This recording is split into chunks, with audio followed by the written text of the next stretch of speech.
నమస్తే రమగారు. నమస్తే జయ. రమగారు, చిన్న పిల్లలకి చెప్పే కథల్లో భాగంగా ఏదైనా ఒక పంచతంత్ర కథ చెప్తారా? మనం ఒక సామెత కథ చెప్పాం, పిట్టపోరు పిట్టపోరు పిల్లి తీర్చిందని. అంటే రెండు పిట్టలు ఒక వస్తువుని తెచ్చుకుంటే పిల్లి దానికి సగం దీని సగం పంచుతూ తినేయడం, సామెత మీద నుంచి కథ. ఇలాంటిది ఒక పంచతంత్ర కథ ఉంది. ఇది మనము తెలుసుకోవచ్చు, పెద్దవాళ్ళకు కూడా ఉపయోగపడుతుంది. అంటే లైఫ్కి అప్లై చేయాలి జయ. పంచతంత్ర కథల్ని కథగా విని వదిలేయకూడదు, మన జీవితానికి అప్లై ఖచ్చితంగా పంచతంత్రాన్ని జీవితానికి అప్లై చేసుకోవాలి. మనం కొద్దిగా ఆలోచిస్తే ఆ కథ మన జీవితాల్లో ప్రతిబింబిస్తూ ఉంటుంది. అన్ని కథలు అంతే. సో పిల్లలకి చెప్పినప్పుడు ఇది పిల్లల కథగా ఎప్పుడూ పంచతంత్రాన్ని భావించద్దు. పంచతంత్ర చెప్పబడిందే జీవితాల కోసం. ఏదో జంతువులు బొమ్మలు కనపడి, జంతువుల పేర్లు కనపడి, జంతువు కథలాగా అనిపించంగానే మనం ఏం చేస్తామంటే ఇది పిల్లలది, ఇది పిల్లలది అని అనుకుంటాం. పిల్లలది కాదు పంచతంత్రం. ఈ 5 తంత్రాలు మన జీవితానికి ఉపయోగపడతాయి. మనం మామూలుగా చూడండి, ఏదైనా ఒక పని చేయాలి, ఒకటితోటి ఒక పని ఉంది, వాడితోటి ఆ పని చేయించుకోవాలంటే సామధాన భేద దండోపాయాలు ఉపయోగించాలని చెప్తారు. సామధాన భేద దండోపాయాలు అంటే ఉపాయాలు 4.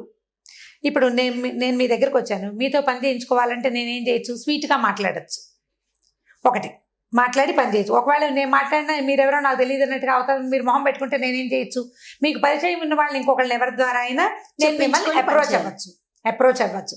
ఇప్పుడు ఇది 2 ఉపాయాలు అయినాయి చూసారు. ప్లాన్డ్గా చేయటమే కదా. జీవితం అంతా ప్లానింగ్ తోటే నడుస్తుంది. ఈ సామధాన భేద దండోపాయాలు ఏంటంటే, మొదటిది సామోపాయం, అంటే మృదువుగా మాట్లాడి మామూలు మాటలు. రెండోది దానం, నేను మీకు ఇది చేస్తాను, మీరు నాకు ఇది చేయండి. ఓకే. భేదం, ఇద్దరి మధ్యలో వాళ్ళు చేయమంటున్నారు, మీకు వచ్చు కదా అని అడిగితే వాళ్ళు చేయకపోతే నాకు రాదా అని వీడు తయారవుతాడు. ఇద్దరికి చెడగొట్టి మన పని చేసుకోవటం 3వ ఉపాయం. 4వది దండోపాయం, చేస్తావా చేయవా అని 2 కొట్టి పని చేయించుకోవటం. దండన అంటే డైరెక్ట్గా మనమే కొట్టక్కర్లా, వేరే వాడితో దండింపజేసి వాళ్ళతో పై వాళ్ళతో కేకలేయించి ఇవిడు చేయనంటోందేని మీ ఎండి గారితో మిమ్మల్ని కేకలేయించి పని చేయించుకోవటం, ఇది ఒక ఉపాయం. ఈ 4 ఉపాయాలు జీవితంలో దాదాపుగా ప్రతివాడు ప్రతిరోజు కూడా అప్లై చేయాలి. ఈ ఉపాయాలు పుట్టింది పంచతంత్రంలోనే. నేను అప్లై చేయనంటే లైఫే లేదు. అసలు అప్లై చెయ్యనుంటే చేయకుండా లేదు, అసలు చేయకుండా లేదు. పిల్లల్ని బతిమలాడతాం, స్నానం చేయి మా నాన్న, స్నానం చేయి నిద్రలేదు, స్నానం చేయి, వాడు చెయ్యడు, చేయనంటాడు. స్నానం చేస్తే చాక్లెట్ ఇస్తా అంటావా అనవా? అంటాం. లేదా నాన్నకి చెప్పి 3వది నాన్నకి చెప్పే ఉపాయం ఉంది, తర్వాత ఉపాయం స్నానం చేయట్లేదని మనమే ఒకటి వేస్తాం, అదో దండోపాయం అయిందా? వాళ్ళు ఎంచక్క వాళ్ళ పక్కింటి వాళ్ళ పిల్లలు స్నానం చేసేసారు, వాళ్ళు ఆడేసుకుంటున్నారు, నువ్వు వాడుకోలేకపోతున్నావు, భేదోపాయం 3వది. స్నానం చేసేసి వాళ్ళు సినిమాకి వెళ్ళిపోయారు, నువ్వు స్నానం చేయకపోవడం ఇంకా అన్నం తినకపోవడం వల్లే నీకు సినిమా లేదు అంటే వాడికి వీడికి డిఫరెన్స్ క్రియేట్ చేసి పని చేయిస్తాం. ఇది ఉపాయం. వాడేమో దండోపాయం, మనమే 2 చెంపకాయలు పీకుతాము, లేకపోతే నాన్నతో తన్నిస్తానని బెదిరిస్తాం. ఈ 4 ఉపాయాలు వాడకుండా, నేను మదర్గా చెప్తున్నాను, మనిషిగా ప్రతివాడు ప్రతిరోజు ప్రతి విషయంలోనూ ఉపాయాన్ని వాడవలసిందే. ఉపాయం లేని వాడిని ఊళ్ళో నుంచి వెళ్ళగొట్టమని సామెత ఉంది. ఉపాయం లేనిదే కుదరదు, ఏదో ఒక ఉపాయం కావాల్సిందే. ఈ ఉపాయాలని మనము పంచతంత్రంలో నుంచి నేర్చుకోవచ్చు. నేను ఒక కథ చెప్తే అది పిల్లల కథగా భావించద్దమ్మా. ఇది నేను తల్లులు, ఇప్పుడు నేను పెద్దదాన్ని, ఇప్పుడు చిన్నపిల్లల తల్లులు అందరూ నా పిల్లలతో సమానమే, వాళ్ళకి క్లియర్గా చెప్తున్నాను. దీన్ని లైఫ్కి అప్లై చేయటం తెలుసుకోండి. ఇది మీ ఉద్యోగాల్లో ఉపయోగపడుతుంది, మీ జీవితంలో ఉపయోగపడుతుంది. ఎప్పుడు దాన్ని వాడాలి, బ్రెయిన్లో ఉంచుకోవాలి. దాన్ని మనం చేస్తే మన పిల్లలకి అలవాటు పడుతుంది. ఇప్పుడు మనము ఎలా ప్లాన్డ్గా బిహేవ్ చేస్తున్నామో అది చూస్తారు కదా. మొదటి రోజు మీ ప్లానింగ్ వాళ్ళకి అర్థం కాదు, మనతో ఉన్న వాళ్ళు కూడా మన ప్లానింగ్ అర్థం కాదు. కొన్నాళ్ళు పైగా ఆమెకు ప్లానింగ్ ఎక్కువ అని మిగిలిన వాళ్ళు తెలుసుకుంటారు 4 ప్లాన్లు చూసే, అంతే కదా. ఒక్కొక్కళ్ళు మీ ప్లానింగ్ ఏమిటో నాకు చెప్పడానికి మీరు నన్ను కథలు అడిగినట్టుగా మిమ్మల్ని ప్లానింగ్ అడుగుతారు జనం. అయితే ఈ కథ చూద్దాం. పంచతంత్ర కథ కదా ఇది. ఒక రోజట ఒక కుందేలు, వర్షంగా ఉన్న ఒక రోజు కుందేలు తను పడుకోవడానికి స్థలం వెతుక్కుంటూ పరిగెత్తింది. చూస్తూ ఉండగా దానికి ఒక చెట్టు తొర్ర ఖాళీగా కనపడింది.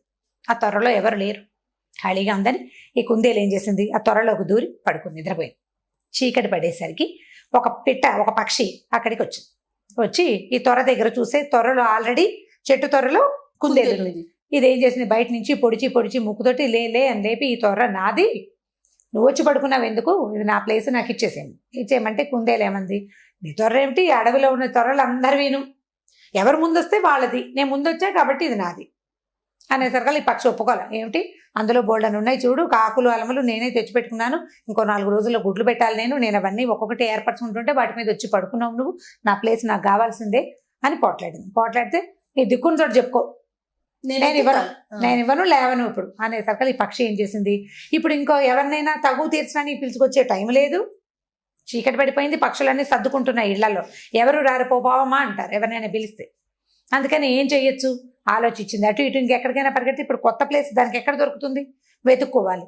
దాని బదులు ఈ కుందేలుని బతులాడుకుంటే సరిపోతుందని ఏం చేసింది, ఈ కుందేలుని బాబు ప్లీజ్ చలిగా ఉంది బాగా, బయట వర్షం పడుతోంది, నాకు కూడా ప్లేస్ ఇవ్వు, మన ఇద్దరు తగువు రేపొద్దున ఎవరి దగ్గరైనా తీర్పించుకుందాం ప్రస్తుతానికి అని చెప్పి ఈ త్వరలో అది కూడా దూరి పడుకుంది. ఈ కుందేలు కూడా ఏమనుకుందంటే సరేలే వర్షం కదా పాపం అది మాత్రం ఎక్కడికి పోతుంది, పైగా ఇది నాదని చెప్తుంది, ఆల్రెడీ కింద ఆకులు అలమలు తగులుతున్నాయి, పక్షులు తెచ్చి పెట్టుకుంటాయి మెత్తగా ఉండేందుకు, అవి తగులుతున్నాయి దాని ఒంటికి.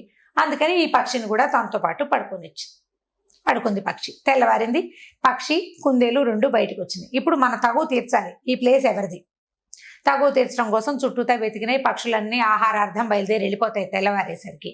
ఈ తగులు తీర్చే వ్యవహారాలు వాటికి రావు అవి, ఎందుకంటే వాటి తిండి వెతుకునే ప్రోగ్రామ్ ఉంటుంది, రోజంతా తిరిగి కదా వెనక్కి రావాలి. కొన్ని గుడ్లు పెట్టినవేమో పిల్లలకి తిండి పెట్టుకునే ప్రోగ్రాంలు ఉంటాయి, అవి చచ్చిన వేరే పనుల వైపు చూడం. అంటే ఎవరి పని వాళ్ళు చేసుకుంటారనమాట. నీ తగులు తీర్చే వ్యవహారం ఎవరికి అక్కర్లేదు. పంచాయతీలు ఎవరు పెడతారు, పని పాట లేని వాళ్ళు పెడతారు. ఇక్కడ ఉన్న పిట్టలన్నిటికీ ఎవరి పని వాటికి ఉంది. సరే ఏం చేసినాయి, ఇవి 2 ఖాళీగా ఉన్న జంతువు కోసం వెతుక్కుంటూ తిరిగితే ఈ గంగా నది తీరంలో ఉన్నాయి ఈ చెట్లు. ఈ గంగా తీరంలో ఒక పెద్ద ఈవురు చెట్టు, బూరుగు చెట్టు, ఆ చెట్టు త్వరలో ఒక పిల్లి ఉంది. పిల్లి ఖాళీగా కూర్చుంటుంది, ముసలిది. దానికి పెద్దగా అంటే రోజంతా తిండికి కోసం వెళ్ళే ఓపిక లేదు, పిల్ల జల్ల లేరు, ఎవరికైనా ఆహారం తెచ్చిపెట్టాల్సిన పని లేదు, శక్తి ఉడిగిపోయింది, ఎక్కడో ఒక చోట కూర్చుంటూ ఏదో కాస్త తెచ్చు తిని, ముసలిది కదా కదలికలు తక్కువగా ఉంటుంది, అంటే పెద్దదనమాట. పెద్దవాళ్ళు ఏం చేస్తారు, ఏదో వేళకి చిన్నప్పుడు తిన్నంత ఆహారం వాళ్ళకి అక్కర్లేదు కదా, కొద్దిగా తిని ఎక్కువ గంటలు ఉండగలుగుతారు. పిల్లి కూడా అలాంటిదే. సరే ఏం చేసినాయి, ఈ 2 పిల్లి దగ్గరికి వెళ్దామని మెల్లిగా ఆ చెట్టు వైపుకి బయలుదేరినాయి. చెట్టు దగ్గరికి వెళ్ళేసరికల్లా అదేమో త్వరలోనే కూర్చుని మొహం బయటికి పెట్టింది. ఈ పిట్టాను ఈ కుందేలు ఇద్దరు కలిసి తమ కథ అంతా చెప్పినాయి. సాయంత్రం నేను వచ్చేసరికి అక్కడ ఎవరు లేరు, ఖాళీగా ఉంది, అందుకని నేను త్వరలో పడుకున్నాను. ఈ పెట్టేమో ఇది నాదంటోంది, కాబట్టి నువ్వు తీర్పు చెప్పాలి. అడవిలో ఎవరు ముందు ప్లేస్ సంపాదించుకుంటే వాడిదే కదా, నేను నిన్నే ఖర్చు వేశానంటే బస్సు సీట్ లాగా కుదరదు కదా అని కుందేలు, నేను కొన్నాళ్ళ నుంచి ఉంటున్నానని చెప్పేసరికల్లా ఈ పక్ష పిల్ల అనుకుంది, భలే టైంకి దొరికారు, అసలు ఇవాళ ఓపిక లేదు, ఆహారానికి వెళ్ళే ఓపిక లేదు, బాగా దొరికినాయని. అబ్బాయిలు మీరేదో కిచకిచా కిరికిరు అంటున్నారు కదా, నాకేమీ బాగా వినపడ్డం లేదు, పెద్దదాన్ని కదా, ఇలా దగ్గరికి రండి, త్వరలోకి వచ్చేస్తే మీరు చెప్పేది నేను వింటాను. ఇంత దూరంగా చెప్తే నాకు ఎట్లా వినపడుతుంటే ఇవి 2 మొహమొహాలు చూసుకున్నాయి. ఏం చెయ్యాలి, పిల్లి దగ్గరికి వెళ్ళొచ్చా? ఆ పిల్లి కుందేల్ని చంపేస్తుంది, పిట్టని చంపేస్తుంది, రెండింటిని తినేయగలదు. అది ఏం చేయాలి ఆలోచించి, ఇది ఎలాగో ముసలిది, తొర్ర ఎలాగో చిన్నది, ఒకవేళ అదేమైనా చేస్తే పారిపోవచ్చు, అట్లా లోపల ఆలోచించుకున్నాయి. ఈ ఆలోచన కంటే ఆలోచన చిన్నది, తమ తగువు తీర్పించుకోవాలన్న ధోరణే వీళ్ళకి హెచ్చుగా ఉంది. అంటే ఫ్యూచర్ ఆలోచించకుండా ప్రజెంట్ సిచ్యువేషన్ని సాల్వ్ చేసుకోవటం మాత్రమే వాటి ఆలోచన. అందుకని ఇవి 2 ఏం చేసినాయి, మెల్లిగా అడుగులో అడుగేసుకుంటూ ఆ త్వర దాకా వెళ్ళి, అనుమానంగా ఉంది కొద్దిగా, బాగా కాదు, తగువే ఇంపార్టెంట్, లోపలికి వెళ్ళినాయి. త్వరలోకి వెళ్ళంగానే ఈ పిల్లి ఏం చేసింది, ఒక కాలేమో ఈ పిట్ట మెడ మీద వేసి దగ్గరికి లాగేసుకుంది, చటుక్కును నోరు తెరిచి ఆ కుందేలు మెడ గట్టిగా పట్టుకుని కొరికేసి, కుందేలు మెడకు తెగిపోయి పడిపోయింది. ఈ కాలి కింద పిల్లి గోళ్ళు మహాపదునుగా ఉంటాయి, ఆ పక్షి మెడ పట్టుకునేసరికల్లా మెడ కాస్త విరిగిపోయింది. చక్కగా ఇది తాపిగా ఆ కుందేల్ని పక్షిని చిన్నది కదా, అది ముందు తినేసి కుందేల్ని రేపటికి దాచుకొని ప్రశాంతంగా మళ్ళీ 3-4 రోజుల తర్వాత తగు తీర్పించడానికి ఎవరు వస్తారోనని వెయిట్ చేస్తూ కూర్చుంది. ఇప్పుడు కథ చూడండి, ఇవి 2 తమ తాత్కాలికమైన తగాదా కోసం ప్రమాదకరమైన పరిస్థితి వచ్చే చోటకి వెళ్ళినాయి. ఇవి ప్రజెంట్ సిచ్యువేషనే తప్పిస్తే ఫ్యూచర్ ఆలోచన లేదు. దీన్ని పిల్లలకు అప్లై చేద్దాం. ముందు పిల్లలు ఎంతసేపు కొట్లాడుకుంటారు, స్కూల్లో కొట్లాడుకుంటారు, టీచర్ దగ్గరికి వెళ్తారు, 2 పిల్లలు కొట్టుకుని టీచర్ దగ్గరికి వెళ్ళంగానే ఆ టీచర్ ఏదో కేకలేస్తుంది, ఏదో చెప్తుంది, తర్వాత వీడికో నోట్సు వాడికో నోటు రాసేసి ఇంటికి పంపిస్తుంది. పేరెంట్స్ని పిలిపిస్తారు. అదే కాకుండా ఈ పేరెంట్స్ రావడము వీలు కుదిరితే కొంచెం నోరు గల అమ్మలక్కలు అనుకోండి, ఇద్దరు మీ అబ్బాయి చేశాడు అని పొట్టాడుకుని పిల్లలు ఆడుకుంటారు, వీళ్ళు మొహమొహాలు చూసుకోకుండా అవుతారు. ఇదొకటి. అక్కడి నుంచి ఈ టీచర్కి ఎవ్రీ టైం ఏ సిచ్యువేషన్ వచ్చినా వీళ్ళిద్దరు ఎప్పుడు కొట్టుకుంటారనే ఉండిపోతుంది ఇంప్రెషన్. తగాదాలు మనలో మనం తీర్చుకోవాలి. ఇప్పుడు పెద్దవాళ్ళ దగ్గరకు వద్దాం. ఇప్పుడు మనం అందరం అప్లై చేసుకోవాలనుకుంటున్నామా? అవును. భార్య భర్త పోట్లాడుకుంటారు చిన్న విషయానికి, దాన్ని వాళ్లే సింపుల్ గా సార్ట్ అవుట్ చేసుకుని, ఒకళ్ళు తగ్గి ఇంకొకళ్ళు పెరిగి, వాళ్ళు తగ్గినప్పుడు మనం పెరిగినప్పుడు రెండో వాళ్ళు తగ్గి చేస్తే సర్దుకుపోతుంది. దీన్ని పెద్దది చేసి మూడో వాళ్ళ దగ్గరికి తీసుకెళ్ళామంటే మనం ఫ్యూచర్ ఆలోచించాం. అమ్మ నాన్న అయ్యారనుకోండి, పిల్లల భవిష్యత్తు, పిల్లల జీవితం, ఎంత రోడ్డు ఎక్కుతాం మనం. మళ్ళీ కలిసి ఉండాల్సి వస్తుంది. ఎలాగో మీ మీద ఉన్న బ్యాడ్ ఇంప్రెషన్, వీళ్ళు ఎప్పుడూ కొట్టుకుంటారు అన్నమాట అలాగే ఉండిపోతుంది. భార్య భర్త ఇట్లా, అక్క చెల్లెళ్ళు వాళ్ళు అంతే, తోడుకోడళ్ళు వాళ్ళు అంతే, అత్తా కోడలు ఎవరైనా అంతే. మనం తాత్కాలికంగా వచ్చిన తగాదాన్ని ఇప్పుడు ఆఫీసులో కొలీగ్స్ కూడా అంతే. ఇప్పుడు ఒకే త్వరలో కుందేలు పక్షి సర్దుకుని పడుకునే, అదే సర్దుబాటు కొన్నాళ్ళు చేస్తే సరిపోతుంది. మర్నాడు తగాదా తీర్చడానికి మూడో మనిషి దగ్గరికి వెళ్ళేసరికల్లా అది ప్రమాదంగా వాటికి సంభవించింది. మనం చచ్చిపోవనుకోండి, అవి చిన్న పక్షులు కాబట్టి, జంతువులు కాబట్టి. ఇప్పుడు ఈ కథని పెద్ద విషయాలకి అప్లై చేసుకోవాలి, మన జీవితానికి అప్లై చేసుకోవాలి. ప్రతి చోట అంతే చేయాలి. మనం గాడిద ప్లానింగ్ కథ చెప్తున్నామా? ఆ ప్లానింగ్ పిల్లలకేనా? మనకు కాదా? ఖచ్చితంగా మనకు కూడా ప్లానింగ్ కావాలి, మనకి కూడా జాగ్రత్త కావాలి, మనకి కూడా తెలివి కావాలి, పిల్లలకే కాదు. ఇది మొత్తం ప్రతి వ్యక్తికి, మానవులకి అవసరమైన విషయాలు. నీతి కథలన్నీ పిల్లలకి చెప్పడానికి కాదు, నీతి కథలు మనం తెలుసుకోవడానికి కూడా కాదు, తెలుసుకుని అప్లై చేయటానికి, జీవితంలో దాన్ని వాడుకోవడానికి. పంచతంత్ర కథని శ్రద్ధగా వినండి, శ్రద్ధగా చదవండి, దాన్ని మన జీవితానికి అప్లై చేసే ప్రయత్నం చేయండి. ఒకసారి కనుక మనకి ఇది అర్థమైతే మనం కొట్లాటలకు వెళ్ళం. ఏదైనా వచ్చినా మనలో మనం సార్ట్ చేసుకోవాలనుకుంటాం, ఆలోచన మారుతుంది. మీరు ఆలోచన మారడానికి ఇది తీసుకోండి. మీకు పంచతంత్ర కథ ఒరిజినల్ ఎప్పుడు నేను మీకు చెప్పలా. విష్ణు శర్మ అనే ఒక పండితుడు తెలివి తక్కువగా, రాజుగారి అబ్బాయిలు నలుగురు, రాజుగారి తెలివైన వాడు, ఆయన పిల్లలు నలుగురికి పొట్టి తెలివి తక్కువ వాడు. ఈ నలుగురు తెలివి తక్కువ పిల్లల్ని రాజుగారు విష్ణు శర్మకి అప్పచెప్పాడు. ఆయన ఈ కథలు, పంచతంత్ర కథలు చెప్పి వీళ్ళని రాజకీయ దురంధరులుగా చేశారట. అలా వచ్చినాయి కథలు. వాళ్ళకి ఈ జంతువుల కథలు చెప్తూ ఎట్లా మీరు లైఫ్ కి దీన్ని వాడుకోవాలో చెప్పాడు. బుద్ధిని పెంచుకోవాలి. కథని పిల్లలకి చెప్పడం కాదమ్మా, మీరు కూడా దాన్ని లైఫ్ కి అప్లై చేయడానికి ట్రై చేయండి. మీరు ఎవరైనా ఒకళ్ళు, ఇద్దరు, ముగ్గురు అయినా సరే, ఇది ఈ కథ నాకు లైఫ్ కి ఉపయోగపడింది అని మీకు అర్థమైందా, అప్పుడు మీరు కథ చెప్పడం మొదలు పెడతారు నాలాగా. సూపర్. అంతే, దీన్ని అప్లై చేయండి. ఏ నీతి కథనైనా ఇలాగే చేయాలి. మనం పిల్లలకి ఏదో ఒక స్టోరీ కోసం కాకుండా నీతి జీవితానికి ఉపయోగపడే నీతి అంటేనే అది. రమగారు, పంచతంత్ర కథలో భాగంగా ఈరోజు ఒక స్టోరీ చెప్పండి. అంటే మనం పంచతంత్ర నీతి కథలు అని చెప్పాం కదా. అవునండి. సో ఈ నీతి కథలు చెప్తాం. మనకి తెలుగులో పద్యాలు ఉన్నాయి. సుమతి శతకం, వేమన శతకం పద్యాలు ఉన్నాయి. కొంతమంది అడుగుతుంటారు, శతక పద్యాలు చెప్తారా మీరు, ఇందులో చెప్పండి అని. ఇందులో చెప్పడం అయితే సాధ్యపడే వ్యవహారం కాదు. 1-2 సార్లు ట్రై చేసాం, అదేమంత బాగా వర్కౌట్ అయినట్టు అనిపించలేదు. పద్యాలు చదువుకోవాలి ఎవరైనా సరే. తెలుగు ఒక పద్యం చెప్తాను చూడండి, ఆ పద్యానికి రిలేటెడ్ కథ చెప్తాను. బలవంతుడ నాకేమని పలువురతో నిగ్రహించి పలుకుటమేలా, బలవంతమైన సర్పం చలిచీమల చేత జిక్కి చావదే సుమతి. అంటే నాకేమిటి అని కనుక ఇదిగా ఉంటే నువ్వు దొరికిపోతావు ఎప్పుడో ఒకప్పుడు. ఎందుకంటే ఎంత బలవంతమైన సర్పమైనా చీమలకి దొరికిపోతుంది. ఒక చీమ కొడితే దానికి ఏమవ్వదు, అన్ని చీమలు కలిసి మీద పడి కొడితే మనకి దేశంలో తిరుగుబాట్లు అవన్నీ కూడా ఇలాగే జరిగినాయి. ఒకడు పోట్లాడతాడు, వాడి వల్ల ఏం కాదు. ఆ పోట్లాట 100 మందికి ఇదైంది అనుకోండి, 100 మందిలోకి స్ప్రెడ్ అయింది అనుకోండి, 100 మంది కలిసి ఒక బలవంతుడి మీద పడితే వాడి తలకు కలిసింది. కాబట్టి నాకేమిటి అని అనుకోకూడదు. ఎవడైనాను మనుషులతోటి సానుకూలంగా పోవాలి ప్రతిదానితోటి అని సుమతి శతకారుడు చెప్పాడు. దీనికి దగ్గరగా కాదు కానీ ఇంచుమించుగా ఇలాగే ఉందని చెప్పడానికి వీల్లేదు. ఒక మంచి కథ ఉంది. ఒక పల్లెటూరికి చుట్టుపక్కల ఈ పాత రోజుల కథలు చెప్తాం కదా మనం అన్ని. అడవి దారి ఉందట. దానికి ఆ ఊరికి 2 దారులు ఉన్నాయి. అడవిలో నుంచి ఒక దారి, చెరువు పక్క నుంచి ఒక దారి. అడవిలో నుంచి దారి నిజానికి దగ్గర దారి. చెరువు పక్క అంటే చెరువు పక్క నుంచి కట్ట మీద నుంచి చుట్టుకుని రావాలి. అయినా కూడా ఈ దగ్గర దారిని ఎవరు తీసుకోకుండా ఈ చెరువు చుట్టుపక్కల నుంచి నడిచే వాళ్ళ బోల్డని కిలోమీటర్లు అంటే బోల్డని మైళ్ళు నడవాల్సి వచ్చేది. ఎక్కువ పర్లంగుల దూరం ఉండేది. ఇది తక్కువ, కానీ వచ్చేవాళ్ళు కాదు. ఎందుకు వచ్చేవాళ్ళు కాదంటే మధ్యలో ఒక పెద్ద పుట్ట ఉందట. ఆ పుట్టలో పెద్ద పాము, చాలా పెద్దది.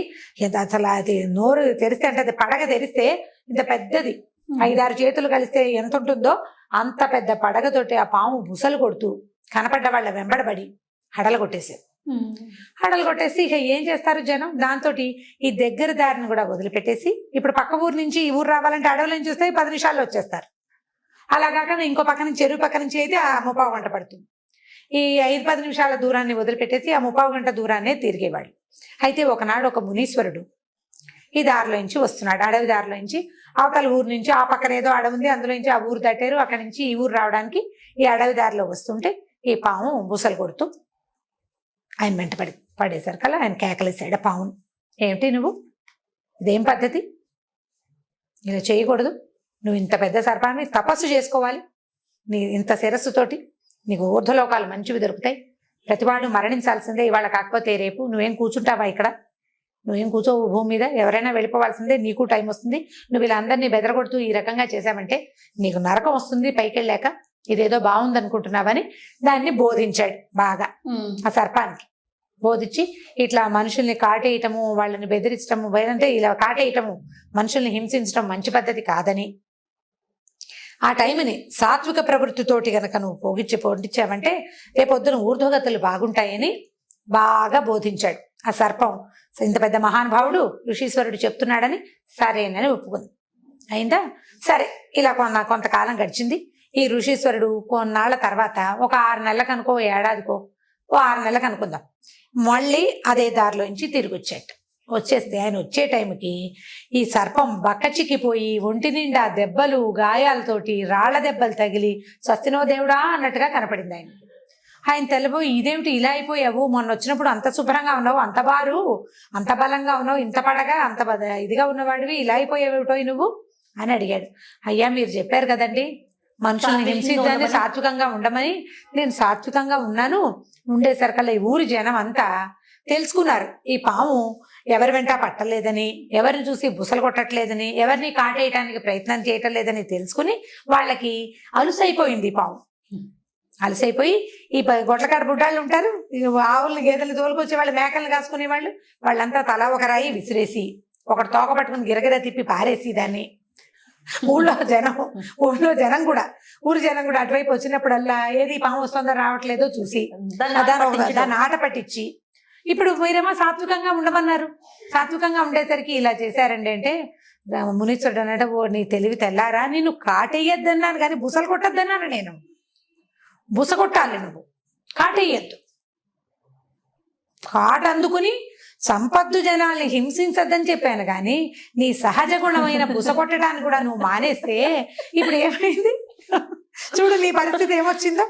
కాబట్టి ఇలా తెలివి తక్కువగా చేయకూడదు. సాత్విక ప్రవృత్తి అంటే అనవసరంగా అన్నెసెసరీగా ఎవరి జోలికి వెళ్ళొద్దని, అంతేగాని నీ సహజ ప్రవృత్తిని దాచుకోమని కాదు. బుస్సలు కొడితే వాళ్ళే పోయేవాళ్ళు, నువ్వు కాట అందుకుంటావో అందుకోవో వాడికేం తెలుసు, వాళ్ళకి తెలీదు. నువ్వు బుస్సు అంటే ఇంత పెద్ద పడగా తెరిచేసరికి భయం వేసి చచ్చిపోతారు ముందు, అవతల పారిపోయేవాళ్ళు. నువ్వు బుస కూడా కొట్టకుండా ఈ తల దించుకుని ఉండేసరికి రాళ్ళేసి కొట్టారు. కాబట్టి బుసలు కొట్టు అని ధర్మం చెప్పి వెళ్ళిపోయాడు. ఇప్పుడు చూడండి, సాత్వికంగా ఉన్ననాళ్ళు మనుషులకి అలుసుగా కనపడతాం మనం.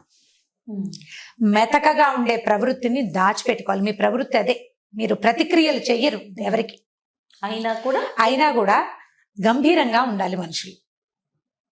మెతకతనాన్ని బయట పెట్టుకుంటే పిల్లలకు కూడా అలసైపోతారు. జయ కొట్టేస్తా అని కొట్టరు తల్లులు, చిత కొట్టేస్తానంటారు. ఓ చమకాయ కొడితే ఓసారి వాళ్ళకి తెలుస్తుంది పిల్లలకి, కొట్టేస్తాను, చంపేస్తాను, చిత కొట్టేస్తాను, నాలుగు కోసేస్తాను, ముక్కు కోసేస్తా, ఇలా ఎన్ని తిట్లు తిడతామో పిల్లల్ని. డొక్క చించేస్తాను, నా రెగ్యులర్ డైలాగ్ అది. ఏమంటాను, నేను కూడా ఏం కొట్టలేను.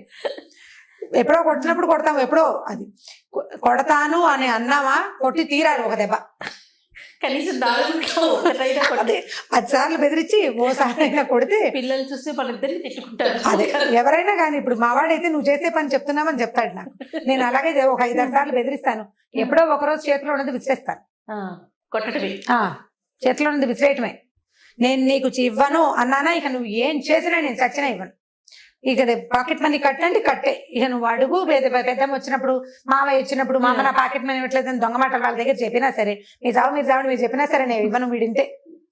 ఆ మొండితనం మనుషుల దగ్గర ఉండాలి. పిల్లలకి తెలియాలి. ఈ కథ చెప్తోంది అందుకే. పిల్లలకు కూడా చెప్పచ్చు. స్కూళ్ళల్లో ఏం చేస్తారంటే ఈ వీళ్ళ చాతకానితనాన్ని మెతకతనాన్ని ప్రదర్శించకూడదు. కామ్గా ఉండాలి. ఉండేసరికల్లా బెదురుతారు. నాకు రాదు నాకు భయం అన్నమాట చెప్పావా అవతల వల్ల కలిసైపోతాం. అందుకని మనం కూడా మెతకతనాన్ని దాచుకోవాలి, దాన్ని చూపించకూడదు. చాలా మంది దిగి నోటితో వాచా శూరత్వం ఉంటుంది, వాక్ శూరత్వం అంటారు. వాచా శూరత్వం అంటే మాటలే కొట్టేస్తాం చంపేస్తాం పొడి చేస్తాం అదేదో చేస్తాం. తీరా క్రియేట్ చేసరికి ఏమీ చెయ్యం మనం, ఏమి చేయం. పోనీ మీరు దెబ్బలు కొట్టలేరు అనుకోండి, పిల్లల్ని కొట్టమని చెప్తున్నారు రమ్మగారు బాగులేదు అనుకోవద్దు. పిల్లల్ని కొట్టద్దు, కట్ చేసేయండి. కొన్ని ఏం కట్ చేయాలి? సోషల్ బాయ్ కట్ చేయడం. వాడు అరిచి గీ పెట్టినా వాడితో మాట్లాడద్దు. 10 సార్లు అడుగుతారు, 10 ప్రశ్నలకు కూడా సమాధానం చెప్పద్దు. నేను నీతో మాట్లాడను ఒక పూట, కొన్ని గంటలు, ఎక్కువ కాదు. నేను మళ్ళీ బిగించి కైకేయిలాగా చేయకూడదు, అంత కాదు, కొద్దిగా మాటలు మానేయటం. తర్వాత పాకెట్ మనీ కట్ చేయటం. ప్రతి వారం శనివారం ఆదివారం ఐస్ క్రీమ్ ఇప్పిస్తామనుకోండి, ఈ వారం నువ్వు వల్ల చేసావు నీకు ఇది ఇప్పించను అని మంగళవారం చెప్తే శనివారం దాకా ఆ మాట మీరు గుర్తుపెట్టుకోవాలి, దాని మీద నుంచోవాలి, మీ పరాక్రమాన్ని చూపించాలి. పాము దాని ఒరిజినల్ పరాక్రమాన్ని చూపించాలని ఋషీశ్వరుడు ఎలా చెప్పాడు అలాగే తల్లుల పరాక్రమం పిల్లలకి తెలియాలి. వీళ్ళు ఇలాగే చేస్తారు. అసలు మాట్లాడకుండా ఒక 1 or 2 hours ఉంటే చాలా ఎక్కువ, ఎంత విలువెల్లాడిపోతారు, చాలా ఎక్కువ. కానీ వాళ్ళు మన మీద ప్రయోగిస్తారు, అది చూసుకుని చెయ్యాలి. మనం చేసేమా ఇది మనం ఆవిడెవరో అడిగారు, మనం బ్లాక్మెయిల్ చేస్తే ఇమోషనల్ బ్లాక్మెయిల్ చేయండి అని చెప్పాము ఒక కథలో. మనం చేస్తే వాళ్ళు అలవాటు చేసుకుని వాళ్ళు చేస్తారేమంటే చేస్తారు. వాడికి అలవాటు అయిపోయేంత ఎక్కువ నువ్వు చేయకూడదు, మనం దొరకకూడదు కదా. తల్లులకి ఎంత తెలివి కావాలి తెలుసా జయ, నిజంగా చాలా తెలివి కావాలి. ఎందుకంటే పిల్లలు ప్రచండమైన తెలివితేటలు కలిగిన వాళ్ళు ఉన్నారు ఇప్పుడు, మామూలు తెలివి కాదు అసలు. వాడు నేను చెప్తుంటే 1 day బేబీకి తెలుసు మన సంగతి. మీరు ఎప్పుడు చెప్తారు కీలరికి వాత పెట్టాలి, అదే కీలరికి వాత పెట్టుకోవాలి. పిల్లలకి దొరకకూడదు ఏమైనా సరే. పిల్లలకే కాదు చేయ, కెమెరామెన్లు ఇద్దరు మనకేసి చూస్తున్నప్పటికీ మొగుళ్ళకి దొరకకూడదు, అత్తగారులకి దొరకకూడదు, అమ్మకి కూడా దొరకకూడదు. మనం చేసేది దొరికేమా దొరికిపోతాం అంతే. వీళ్ళు ఎవరికి దొరకకుండా ఉండాలంటే మనకి ఎన్ని తెలివితేటలు ఉండాలి? మొదటిది, మనం ఏదో కులాసాగా బద్ధకంగా ఏదో యూట్యూబ్ చూస్తూ ఏదో పని చేస్తూ కాలక్షేపం చేయకూడదు. బ్రెయిన్కి ఎప్పటికప్పుడు పదును పెట్టుకోవాలి. ఆడవాళ్ళు ఎంత తెలివిగా ఉంటే ప్రపంచం అంత బాగుంటుంది.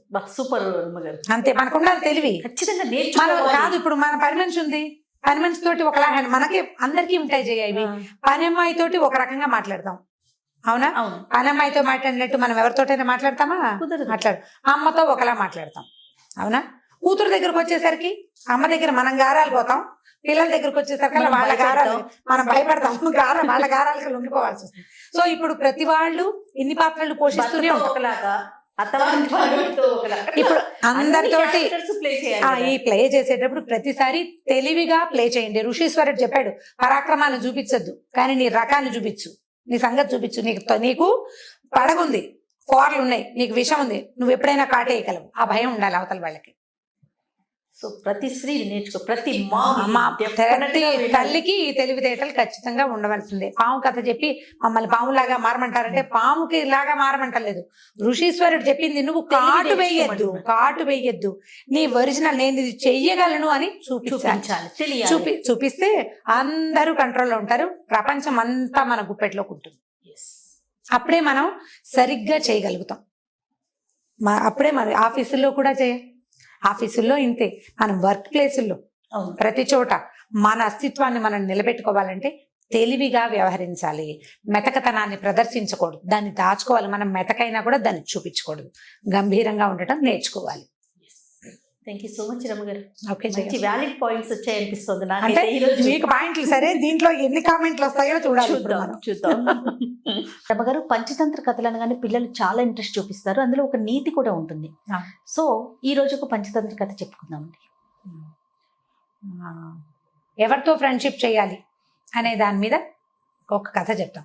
అయితే ఇది చాలా పాత కథ ఇది ఫెమిలియర్ కథ అవ్వడానికి కూడా అవకాశం ఉంది. చాలా మందికి తెలిసి ఉంటుంది ఈ కథ. మీకు తెలుసో లేదో మరి. అంటే ఇప్పుడు వ్యక్తులు తమలాంటి ఇవి ఉన్న వాళ్ళే, అంటే ఒకటే జాతి వాళ్ళతో స్నేహం చేయాలి, ఒకటే కులం వాళ్ళతో, కులం అనకూడదు దీన్ని, ఈ కులం బ్యాడ్ వర్డ్, సేమ్ మనలాంటి వాళ్ళతో కమ్యూనిటీ, అంటే ఒకే తెగకి చెందిన వాళ్ళతోటి స్నేహాలు చేయాలి. వేర్వేరు తెగల వాళ్ళతోటి స్నేహం చేసినప్పుడు అప్పుడప్పుడు ఎక్కువగా అది ఫెయిల్ అవ్వడానికి అవకాశం ఉందని చెప్పే పంచతంత్ర కథ ఇది. అయితే పంచతంత్ర కథలు చెప్పే నాటికి ఇది చాలా పురాతనమైన పద్ధతి కదా, 500-600 సంవత్సరాల క్రితం కథలు ఇవి. అప్పటికి మనుషుల్లో కూడా ఇలాంటి జాతి వ్యవస్థ అది స్పష్టంగా ఉందో లేదో మనకి పెద్దగా అవగాహన లేదు. కుల వ్యవస్థ ఖచ్చితంగా ఉంది, చాతుర్వర్ణాలు ఎవరి పని వాళ్ళ నుంచి వాళ్ళు చేసుకునే విధానం ఉన్నదే అనమాట. అలాంటప్పుడు రాజుగారి అబ్బాయిలకి విష్ణు శర్మ చెప్పిన కథలు ఇవి. 4 రాజకుమారులకి చెప్పారు. అయితే ఎవరితో ఫ్రెండ్షిప్ చేయాలంటే మంచి చెడు తెలుసుకుని స్నేహం చేయాలి, మూర్ఖులతోటి స్నేహం చేయకూడదు. తర్వాత మన స్వజాతి కానివాడంటే ఒక శాకాహారి మాంసాహారి స్నేహం చేయకూడదన్న నీతి కూడా అందులో ఉంది. ఈ శాకాహారి మాంసాహారి అంటే జంతువుల్లో ఉంటాయి కదా, కొన్ని జంతువులు శాకాహారులుగానే ఉంటాయి. పెద్దదైన ఏనుగు ఒట్టిగా ఆకుల అలవలు తిని బతుకుతుంది. దానికి అంత శరీరం ఎలా పెరుగుతుందో ఆకుల అలవలతోటి మనకి తెలుసు, దాని పుటకే అది. కోతులు మంకి అవన్నీ కూడా శాకాహారులు, ఎల్లేళ్ళని ఇవన్నీ. ఇప్పుడు మాంసాహారులు అనేసరికల్లా నీళ్లలో ఉండేవి మాంసాహారులే, పక్షులన్నీ మాంసాహారులే, పెద్ద జంతువులు అంటే నక్క తోడేలు లాంటి సాధారణ జంతువుల నుంచి హైనాలు ఇవి కాకుండా పులుడు సింహాలు మాంసాహారు, ఇవన్నీ మాంసాహారులు. ఇప్పుడు ఒక మాంసాహార జంతువు ఒక శాకాహార జంతువు స్నేహం చేస్తే మాంసాహార జంతువు వల్ల శాకాహార జంతువుకి సమస్య రావచ్చు అని చెప్పే కథ అనమాట ఇది. ఇదేంటంటే ఒక కోతెట ఒక చెరువు పక్కన ఉన్న, ఒక నది పక్కన ఉన్న మామిడి చెట్టు మీద ఉండేది. మామిడి చెట్టు మీద హాయిగా రోజు ఏవో అంటే సీజన్లో ఎండాకాలంలోనే కదా మామిడి పళ్ళు వచ్చేది, అది మార్చి నుంచో మొదలవుతాయి. ఈ నదుల పక్కన ఉన్న చెట్లు త్వరగా పూస్తాయి అంటే ఎక్కువ కాలం ఫలిస్తాయి. పుష్పించడము తొందరగా ఉంటుంది, ఫలించడము ఎక్కువ కాలం ఉంటుంది, ఈల్డ్ ఎక్కువ ఉంటుంది కదా నీటి యువక ఉండేసరికి. అయితే ఈ మామిడి చెట్టు మీద ఉండే కోతి అది మార్చి నుంచి, అంటే మనకి ఇక్కడ పచ్చకాయలు వచ్చే టైంకి దానికి పళ్ళు వచ్చేసేవి. ఆ పళ్ళు తింటూ ఉండేది మార్చి నుంచి. అట్లా ఎండాకాలం వెళ్ళేదాకా మళ్ళీ ఇంచుమించు ఆషాఢం శ్రావణం వచ్చేదాకా మామిడి పళ్ళు తినేది. అయితే ఇది మామిడి పళ్ళు సగం తిని పడేసి ఒక పండు వస్తుంటే రెండో పండు కింద పడిపోయి నది మొదట్లో పడేది, నది ఒడ్డున పడుతుండేవి. ఆ నదిలో ఒక మొసలి ఉండేదట. ఆ మొసలి ఈ పడిన మామిడి పండును తిని చూసింది, ఎంతో బాగుంది.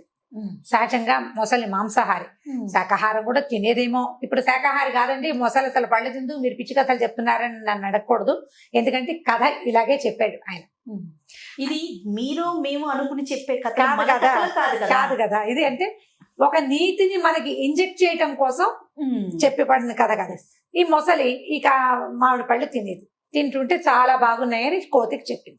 కోతి ఏం చేసింది, అప్పటి నుంచి కొంచెం స్నేహం చేసుకున్నాయి అనమాట రెండు. ఈ రకరకాల పళ్ళు తను కోసుకుని తింటున్నప్పుడల్లా ఓ పండు కిందకి పడేస్తుండేది, అడవిలోకి వెళ్ళి జామ పళ్ళు తెచ్చు తినేది, ఓ 2 జామ పళ్ళు మొసలికి కూడా తెచ్చిచ్చేది. ఇలా తీయటి పళ్ళు తింటూ ఉండేది మొసలి. అయితే ఇలా రోజులు గడుస్తూ ఉండగా ఒకసారి చాలా పళ్ళు, పెద్ద గాలి వాన వచ్చి పళ్ళు ఎక్కువ రాలిపోయింది. కోతి మొసలి తినగలనని తిన్నాయి. కోతి అంటే ఒక కోతే ఉండదుగా, చుట్టుపక్కల బోల్డని కోతులు ఉంటాయి, అవి ఇవి అన్ని తినేగా కూడా కొన్ని పళ్ళు ఉండిపోతే ఈ మొసలి ఏం చేసింది, ఈ పళ్ళని తన భార్యకి తీసుకెళ్ళిందట. దేనికైనా మగదానికి ఆడది ఉండాల్సిందే కదా, తన ఆడ జంతువుకి పట్టుకెళ్ళింది మొసలి కోసం. పట్టుకెళ్తే ఆ మొసలి ఆడ మొసలి తిని చూసింది, ఎంతో బాగుంది, ఎంత బాగుందో అంటే అప్పటి నుంచి ఇది కోతి నా ఫ్రెండ్, మేమిద్దరం కబుర్లు చెప్పుకుంటున్నాము, అక్కడ చెరువు ఒడ్డున మాట్లాడుకుంటున్నాం, ఈ నది ఒడ్డున అని చెప్పేది. అక్కడి నుంచి ఈ ఆహారం పంచుకుని తినడం వల్ల స్నేహం ఏర్పడుతుంది.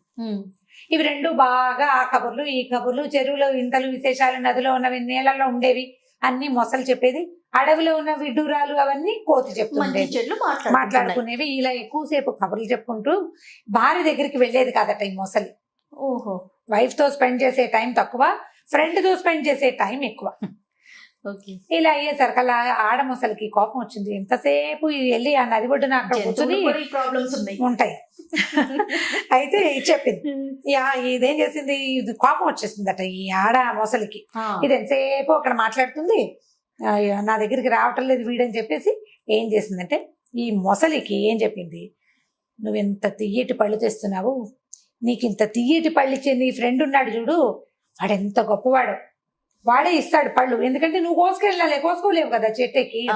అంత తీయటి పళ్ళని తిని రోజు అవే తిని బతికే వాడి గుండె ఎంత తీయగా ఉంటుందో, ఆ గుండెని నాకు రుచి చూపించు అని అడిగింది. ఇప్పుడు గుండెని రుచి చూపిస్తే అది ఉంటుందా జంతువు? చనిపోతుంది, ఉండదు.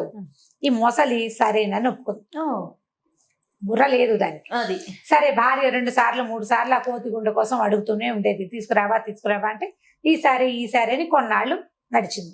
తర్వాత ఒక రోజు మాటల మధ్యలో తన భార్య ప్రస్తావన వచ్చినప్పుడు మా ఆవిడ నిన్ను ఎప్పటి నుంచో తీసుకురమ్మంటుందో నేను చూస్తానంటుంది అని కోతిని అడిగింది. అడిగేసరికల్లా కోతంది దానిదేముంది, వస్తా పదా నన్ను తీసుకెళ్ళు అని చెప్పేసి ఈ మొసలి వీపు మీద కూర్చుంది కోతి. ఈ 2 మరి కోతి పెద్దగా ఈత కొట్టడాలు అవి రావు దానికి. మొసలి వాళ్ళ ఆవిడ అక్కడెక్కడ ఉంటుంది అంతఃపురండు, ఇవి వెళ్ళాలి కదా ఇక్కడి నుంచి. ఈ మొసలి మీద ఎక్కింది. మొసలి మీద ఎక్కితే ఈ మొసలి కొంచెం ముందుకెళ్తుండగా ఏం చెప్పిందంటే, నువ్వు ఎంత మంచివాడు పోయి, నీ అంత మంచివాడు ఎవడైనా ఉంటాడా, అందుకే నీ గుండె తీయగా ఉంటుందని మా ఆవిడకి తెలుసు అనేసరికల్లా కోతికి గుండె లటక్కమంది. అర్థమైంది, అమ్మో ఇదేదో పెట్టుకుందిరా మనసులో అని అనుకుని, ఏమిటవి నా గుండె రుచిగా ఉండటం ఏమిటి, నేనే రుచిగా ఉంటానంటే, అవునట నా భార్య చెప్పింది అందుకే నేను తీసుకురమంది, నీ గుండె తినాలనుందో ఆమెకంటే. అయ్యో అలాగా భలేవాడివి, వెంటనే కోతి తెలుసుకుందనమాట. నేను వెంటనే మాట మార్చేసి, భలేవాడివి ముందే చెప్పద్దు, నా గుండె చెట్టు మీద పెట్టొచ్చాను అని చెప్పేసరికల్లా మొసలు నిజమా, గుండె చెట్టు మీద పెడతారంటే, నాకు 2 గుండెలు ఉంటాయి, ఒక గుండె చెట్టు మీద పెట్టుకుంటా, 2వ గుండె నేను నా దగ్గర ఉంటుంది. ఇప్పుడు నేను తిరగాలి కదా, వెళ్ళి నీకు మీ ఆవిడ కావాలంటే ఏముంది, వెనక్కి వెళ్ళి చెట్టు మించి గుండెకాయ తీసుకొస్తాను, మామిడికాయలతో పాటు గుండెకాయ కూడా చెట్టు మీదే ఉంది, ఆ కాయ తీసుకొచ్చానంటే ఎంతకా మీ ఆవిడకి ఇచ్చేసేయచ్చు, పద వెనక్కి వెళ్దామని చల్లగా వెనక్కి తిప్పించింది. ఎంత అమాయకపు మొసలి. మొసలి మూర్ఖత్వం అనమాట, కోతి తెలివి కదా. సరే ఇద్దరు వెనక్కి వెళ్ళారు. కోతి చక్మని చెట్టెక్కి, ఓరి పిచ్చివాడా నువ్వెంత మూర్ఖుడివి, నా గుండె తింటే నేను బతుకుంటానా, నీ స్నేహితుడిని చంపడానికి నీ భార్య ఎత్తువేసింది అనే విషయం నీకు తెలియదంత మూర్ఖుడివి నువ్వు. ఒక ప్రాణికి 2 గుండెలు ఉంటాయి అని కూడా నీకు తెలియదు, నువ్వు అంత మూర్ఖుడివి. నీలాంటి మూర్ఖుడితోటి కనుక స్నేహం చేస్తే ఇక నేను నా పని ఎప్పటికప్పుడు ఇలాగే నేను సూపులో పడుతూ ఉంటాను.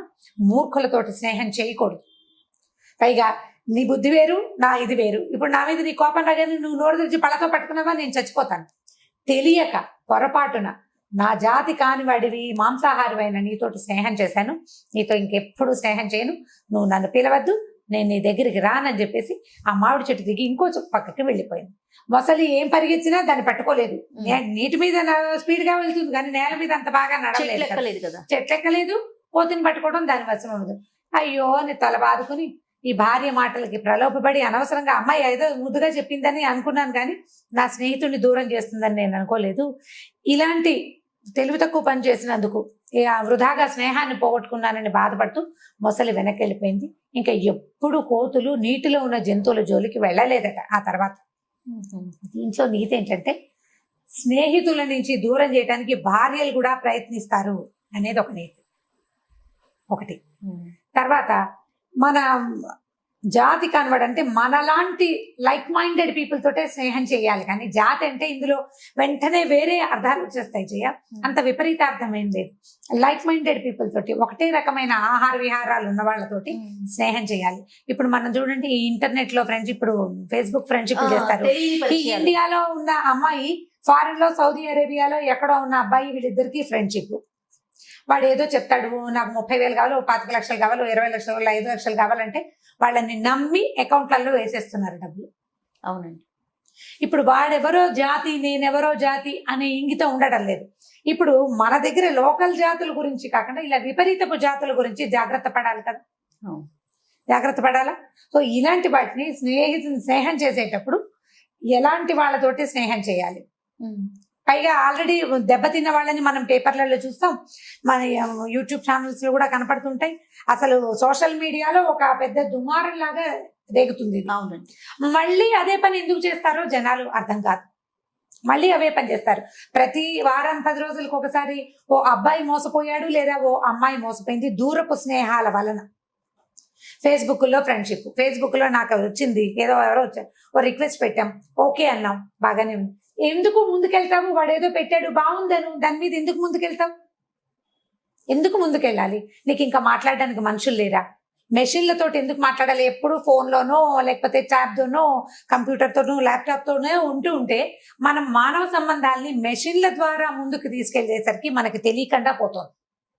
అదే నువ్వు నీ పక్క ఇంటి వాడితోటి ఫ్రెండ్షిప్ చెయ్యి, వాడి తరహా ఏమిటో, వాడి వేషం, వాడి రకం మీకు కనపడుతూ ఉంటాయి కదా కంటికి, అప్పుడు వదిలేయచ్చు మొదటే. ఇప్పుడు వేరే దేశంలో ఉన్నవాడితో స్నేహం చేసేటప్పుడు వదిలేసే అవకాశానికి నీకు అవకాశం ఏది? వదిలేయడానికి తెలియదు, నీకు అర్థం కాదు. అసలు మంచో చెడో తెలియదు కదా. మంచో చెడో తెలియదు. నీకు లైవ్ గా చూడని దాన్ని ఎలా నమ్ముతాం? మనం నమ్మలేకపోతాం. ఈ విష్ణు శర్మ చెప్పిన ఏనాడో చెప్పిన పంచతంత్ర కథలు ఇప్పటికీ అప్లై అవుతున్నాయి జయ. ఇప్పటికీ తెలివి తక్కువగానే ఇప్పటికీ మోసపోతూనే ఉన్నారు జనం. ఈ కథలన్నీ కూడా మీరు మోసపోకండి, ఎవరైనా మోసపోతున్నారని తెలిస్తే వాళ్ళని హెచ్చరించండి అని చెప్పడానికి. దయచేసి ఈ కథలో నీతిని తీసుకోండి. ఏ కథ అయినా ఒక వర్డ్ ఎక్స్ట్రా వెళ్ళంగానే ఇది ఈ ఫలానాది చెప్పద్దు, ఫలానాది చెప్పండి, చెప్పిన గుడ్ కంటెంట్ ని మీరు తీసుకోలేకపోతున్నారు. ఇది ఫలానా మాట అనకూడదు అన్న ఉద్దేశంలో ఉండకుండా ఉండండి, ఒక తెలియచేయండి. అంత ఎక్కువ తీవ్రంగా దాన్ని తీసుకోవద్దు. మొత్తం స్టోరీని వదిలేస్తున్నారు. కామెంట్ రూపంలో కూడా కొన్ని చూస్తుంటే కథలు వదిలేస్తే బాధ అనిపిస్తుంది రమ్మగారు, నాకు కూడాను. ఎందుకంటే ఇప్పుడు ఒక జాతి అనేది ఒకటి, అంటే అది కథలో ఉన్న విషయం మనం చెప్తున్నాం. అదే ఒక రమ్మగారు లేదా ఒక జయానో క్రియేట్ చేసింది అంటే ఇప్పుడు దాకా చెప్పిన మొత్తం కథలు అన్ని కూడా నేను చదివినవే గాని వీటిలో ఒక్కటి కూడా సొంత కథ కాదు, నేను రాసిన కథలు కాదు కదా. ఇప్పుడు నేను రాసిన కథలు నేనే చెప్పిందంటే నేను ఒక్కదాన్నే కనుక చెప్పిన కథలు, నేను మాట్లాడినవి, అవి నా సొంత భాష. ఒక చిన్న కంటెంట్ తీసుకుని దాని మీద నేను అల్లింది తప్ప అది ఏది నా సొంతం కాదు. ఇప్పుడు కథలు రాసినవి పెద్దవాళ్ళు ఎప్పటి కథలు వదిలేస్తున్నారు. ఈ వర్డే రాంగ్, ఇదే ఎందుకు తీసుకొస్తున్నారంటే మీరు దయచేసి కొంచెం బ్రాడ్ మైండెడ్ గా ఆలోచించండి. అంటే ఇప్పుడు కథను తీసుకోవాలి, ఇది కథనే తీసుకోవాలి. ఇప్పుడు జాతి గురించి అంటే జాతులు బయట వాళ్ళతో స్నేహాలు చేయడం ఎప్పుడు సేఫ్ కాదు. మనుషుల్ని చూసినప్పుడు స్నేహాలు తప్పకుండా. మనం అమెరికా వెళ్ళాం, అమెరికన్స్ తో ఫ్రెండ్షిప్ చేయొచ్చు, వాళ్ళకి లైవ్ గా వాళ్ళు మనకి కనపడతారు కదా. ఈ కథలో అయితే ఫ్రెండ్షిప్ వరకు ఆగితే ఏదైనా వెళ్ళనుకుంటండి, అదే ఎక్కడైనా మంచి, అది ఎక్కువ వెళ్ళకూడదు, ఎక్కువ వెళ్ళకుండా జాగ్రత్త పడితే బాగుంటుంది. రైట్, థ్యాంక్ యూ రమ్ గారు. ఓకే జయ. ఈ వీడియో కనుక మీకు నచ్చినట్లయితే లైక్ చేయండి, షేర్ చేయండి. మరిన్ని వీడియోస్ కోసం మా ఛానల్ ని సబ్స్క్రైబ్ చేసుకోండి.